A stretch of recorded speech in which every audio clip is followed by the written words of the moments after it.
those moments are the ones that stick with you. It was difficult for me reading that passage of your book, specifically the time when you were with Matt as he took his last breaths, because I shared that same experience with my dad.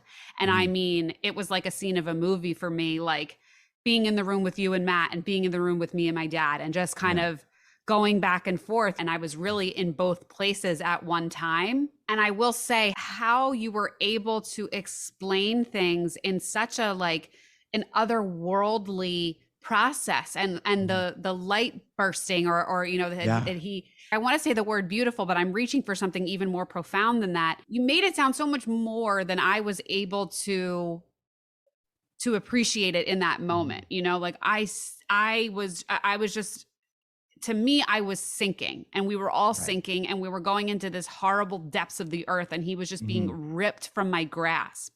Right. And to listen to the way that you were able to interpret it almost made me revisit my whole experience in a different way. And I really put the things that have happened in the hospital into a tomb. And like, I don't revisit that very often.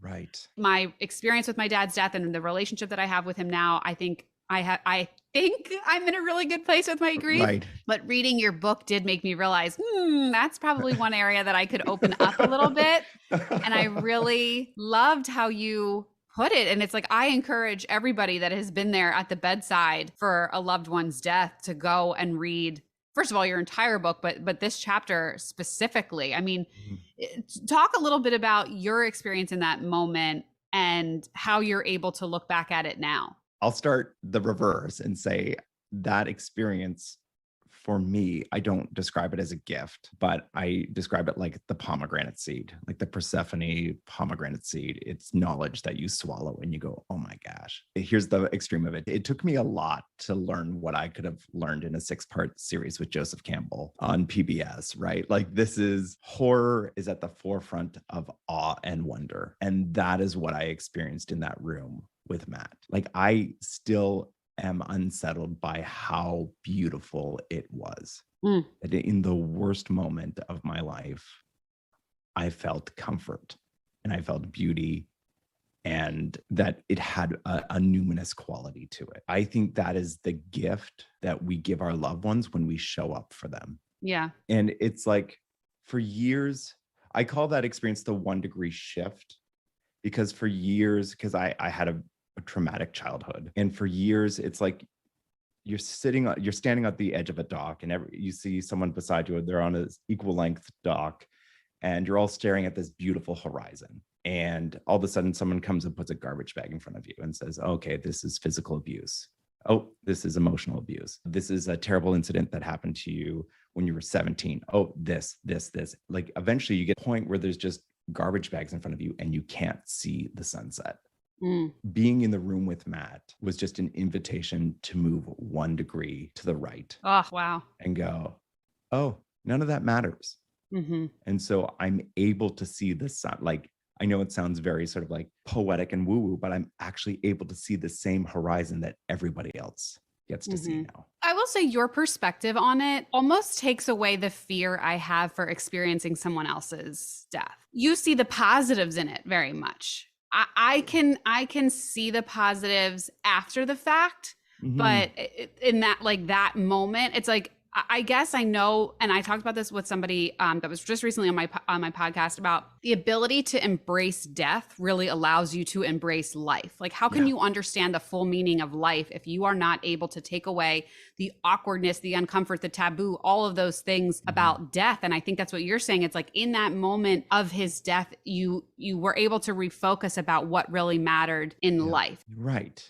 There's something that I've always been someone who's been thrown into extreme situations. So I have a lower fear level. And I think that's sort of why I spent my 20s and most of my 30s as a comedian, just because, you just go out there with nothing and you hope you come away with some sort of laughter or some sort of approval. And I mean, I've been through therapy and I know I can't be a comedian anymore.